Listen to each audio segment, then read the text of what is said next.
রাখুন এসআইআর এর আরো একটা মূল কারণ কি? মহিলাদের নাম ভোটার লিস্ট থেকে বাদ দেওয়া হবে। चुप, बिल्कुल चुप। हिम्मत कैसे हुई तेरी मुंह खोलने की? तेरा बाप यहाँ छोड़कर गया था कि तेरी माँ? ও হোম মিনিস্টার অমিত শাহ, আমাকে গ্রেফতার করো যদি আমি মিথ্যে কথা বলি। তোমার বার্থ সার্টিফিকেট কোথায়? তোমার বাবা মার বার্থ সার্টিফিকেট দেখাও। আগে তোমার বাবা মার বার্থ সার্টিফিকেট দেখাও, তারপরে বলো আমি এসআর করে সবার নাম বাদ দেব। নমস্কার বন্ধুরা, সবাই কেমন আছো? আজকের ভিডিওটা খুব ইন্টারেস্টিং হতে চলেছে, তাই কেউ ক্লিক না করে ভিডিওটি সম্পূর্ণ দেখো, তাহলে বেশি বকবক না করে ভিডিওটা শুরু করা যাক।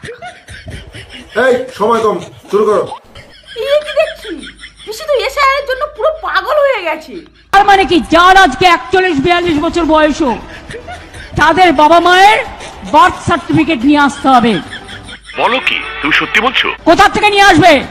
যারা বলছে তাদের বার্থ সার্টিফিকেট আছে তো?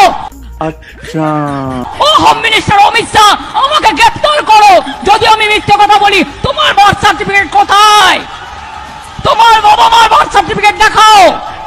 আগে তোমার বাবা মার বার্থ সার্টিফিকেট দেখাও, তারপরে বলো আমি এসআর করে সবার নাম বাদ দেব।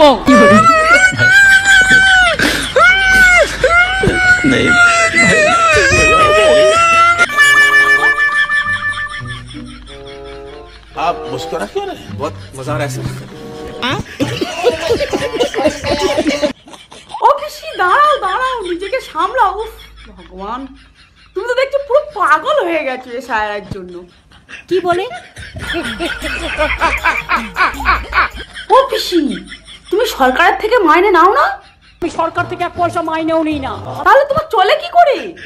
আমি তো বই লিখি, আমার 140টার বেশি বই পাবলিশ হয়েছে। ও পিসি, তুমি যে এই কথাটা বলছো না, রুদ্রনীল বাবু কি বলছে শোনো।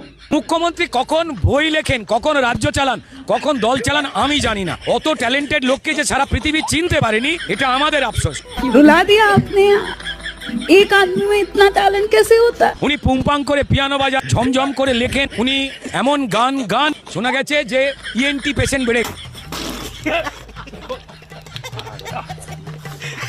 দাঁড়াও, পিসির গান না কবিতা আমি ঠিক বুঝতে পারছি না, এটা শোনো। ডুমাডুম টাক ডুমাডুম ডুম, মা এসছেন এসেছে আনন্দের ধুম। ये क्या है? ঠিক আছে, ওনার লেখা কবিতার বই কোনো ভদ্রলোকের বাড়িতে দেখিনি, কেন তৃণমূল জবাব দেয়? ये बड़ी अच्छी बात कही है।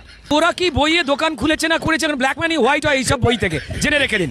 500 বই বিক্রি হবে, ব্ল্যাক মানি যেখান থেকে চাকরি বাকরি বিক্রি চুরির টাকা ওইখানে দিয়ে দেওয়া হবে, দিয়ে বলবে যে বলুন এত টাকার বই বিক্রি হয়েছে, কালো টাকাটা সাদা হয়ে গেল। বুঝেছেন?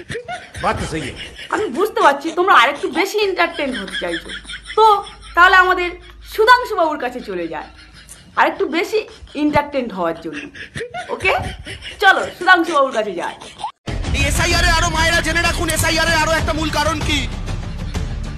মহিলাদের নাম ভোটার লিস্ট থেকে বাদ দেওয়া হবে। चुप हो जा, सातवीं फेल। अच्छा शुरू से शुरू।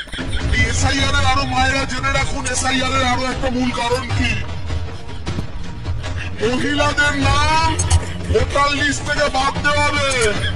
चुप, बिल्कुल चुप। हिम्मत कैसे हुई तेरी मुंह खोलने की? যেন আপনারা লক্ষ্মীর ভান্ডার পেতে না পারেন। বিজেপি অনেকভাবে চেষ্টা করেছিল এই প্রকল্পটা আটকানোর, কেস করে গালাগাল করে, কোনো কিছুতে যখন দেখছে মমতা ব্যানার্জিকে আটকাতে পারছে না, লক্ষ্মীর ভান্ডারকে আটকাতে পারছে না, দিদির সরকারি প্রকল্পগুলো আটকাতে পারছে না, তাই ওদের চেষ্টা হলো ভোটার তালিকা থেকেই মানুষকে বাদ দিয়ে দাও, যেন মানুষটাই না থাকে প্রকল্প পাওয়ার জন্য। আচ্ছা, আরে দেবাংশু বাবু, তুমি কি পাগল নাকি তোমার মাথা খারাপ হয়ে গেছে? তুমি ভুলভাল বকছো। এত ভুলভাল বকতে পারো কিভাবে? এসআইআর সঙ্গে মহিলাদের কি সম্পর্ক আমি বুঝি না। চালিয়ে যাও দেবাংশু বাবু, এরকম ভাবে মানুষকে ভুলভাল বকে চালিয়ে যাও, তুমি জিতে যাবে। দেখো বোঝো অবস্থা।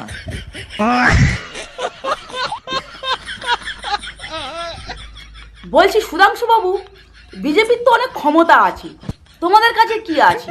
ওদের অনেক ক্ষমতা আছে, আর আমাদের একটা মমতা আছে। আচ্ছা, 21-এ একটা খেলা খেলেছেন, 26-এ আরো একটা খেলার প্রস্তুতি নিতে হবে।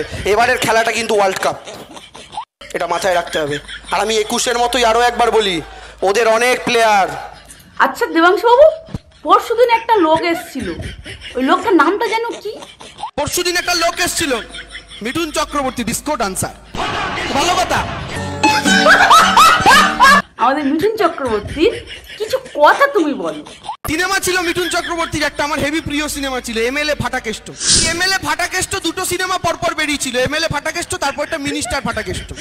সিনেমাটা করার পর থেকে মিঠুনদার মাথায় ঢুকেছে সিনেমা এমএলএ হয়েছি, বাস্তবে কবে হবো। Fatakeshto is everywhere. সালা মারবো এখানে, লাশ পড়বে শ্মশানে।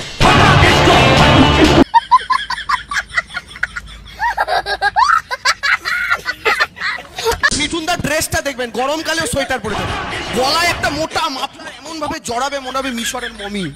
আপনারা আমার লবডঙ্কা করবেন। नहीं তো বন্ধুরা, ভিডিওটি আমি এখানেই শেষ করছি। ভিডিওটি কেমন হয়েছে জানিও। ভিডিওটি ভালো লাগলে একটা লাইক, একটা সাবস্ক্রাইব করে দিও। টাটা।